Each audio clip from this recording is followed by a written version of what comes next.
Move against my commands again.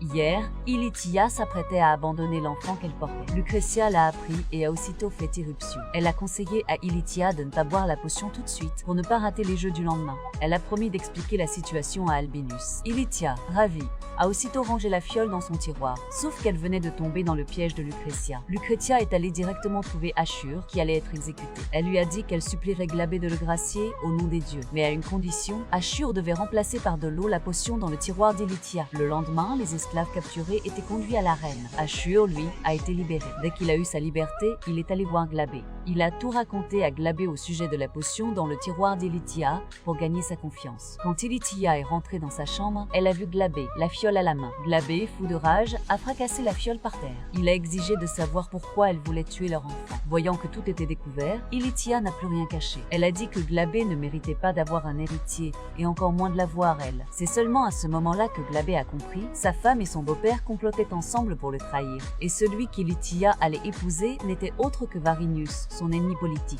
Les mots étaient dits. Glabé n'a plus rien ajouté. Quand ils sont arrivés à l'arène, Varinius a prononcé un discours. Il a déclaré que la révolte de Spartacus allait bientôt être écrasée. Son verre triomphant a comblé Ilitia et Albinus. Lucretia était ravie, elle aussi. Mais quand elle a tourné la tête, elle a vu Glabé complètement abattu. Elle a tout de suite interrogé Ilitia. Et elle a appris que Glabé était au courant pour la potion. Lucretia a compris d'un coup, c'est Ashur qui l'avait trahi. Your time has come. 3 prisonniers sont sur le point d'être poussés dans l'arène. Pourtant, les armes qu'on leur donne sont couvertes de rouille. Ce ne sera visiblement pas un combat équitable. Fucking itch. Absent hope of victory as well. Then let us prove them fools for giving us swords at all.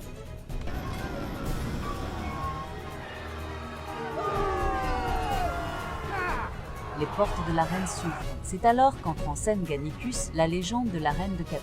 Aujourd'hui, il va mener une bande de gladiateurs pour exécuter de ses propres mains celui qui fut jadis son frère d'armes. You were in the house of Balionis. A lifetime ago. Now you take to the sands to claim the lives of your brothers. They must fall, I would see them to honorable death, given by one who yet holds them to heart.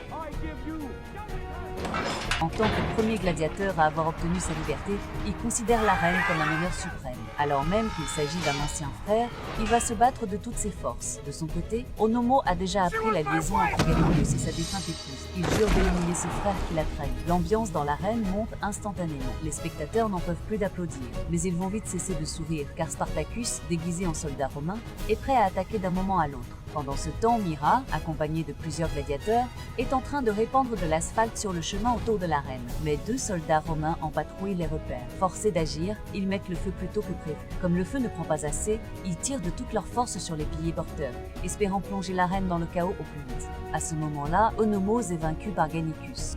Que Gannicus s'apprête à l'achever, un énorme fracas retentit en bas. Sous l'effondrement des piliers porteurs, les gradins s'écroulent, entraînant Gannicus dans leur chute. La panique s'empare immédiatement des spectateurs. Voyant que le moment est venu, Spartacus dégaine son épée et se précipite dans l'arène. Tout en haut des gradins, Glabé est particulièrement visible. Les ennemis se retrouvent. Spartacus ramasse une lance par terre et la lance de toutes ses forces. Glabé l'évite de justesse. Mais Cocytus derrière lui n'a pas cette chance. Devant cette situation, les nobles se mettent tous à fuir. Avant de partir, Albinius n'oublie pas de vitupérer contre Glabé, lui reprochant de transformer une cérémonie de victoire en une débandade et menace de le faire virer du Sénat. Voyant son beau-père dans une telle colère, Glabé se dépêche de le suivre pour s'expliquer. À peine descendu, il découvre qu'Albinius est coincé sous un pilier incliné. C'est une aubaine. La plus grande qualité de Glabé, c'est de savoir saisir les opportunités. Il n'a désormais plus besoin de s'expliquer devant un mort. Alors que son beau-père l'appelle au secours, Glabé choisit de l'aider à faire son dernier voyage. Pendant ce temps, Spartacus a déjà sauvé Oenomos et Crixus. Derrière eux, la reine est en feu. C'est le témoignage de la révolte de Spartacus contre Rome. Dans l'histoire, cet incendie a brûlé pendant 3 jours entiers avant de s'éteindre.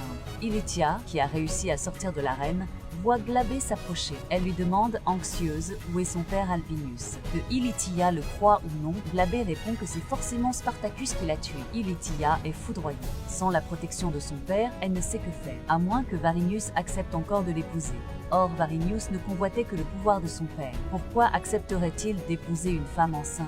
Ilitia est glacée d'effroi. Lucretia aussi. Elle aussi a perdu la protection d'Albinus. Elle subit l'humiliation de son propre esclave Ashur. Ces 2 femmes qui partagent le même malheur sont humiliées. Do not die, you simple fuck. Will you mourn me if I do? Until I find better to film me. Les paroles deviennent funestes. Lascaux n'est pas revenu sain et sauf.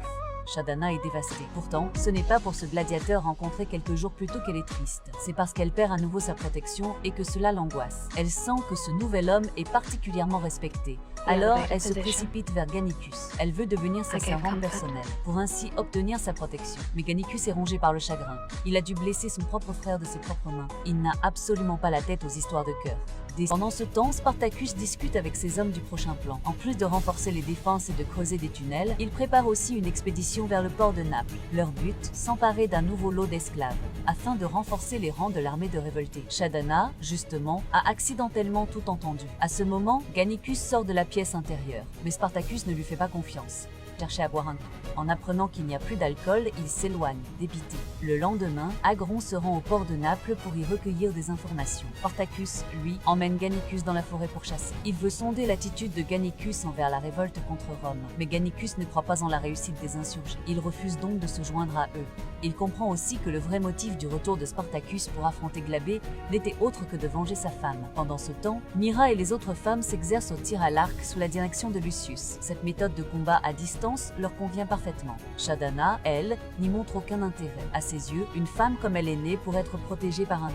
Inutile de se donner tant de mal.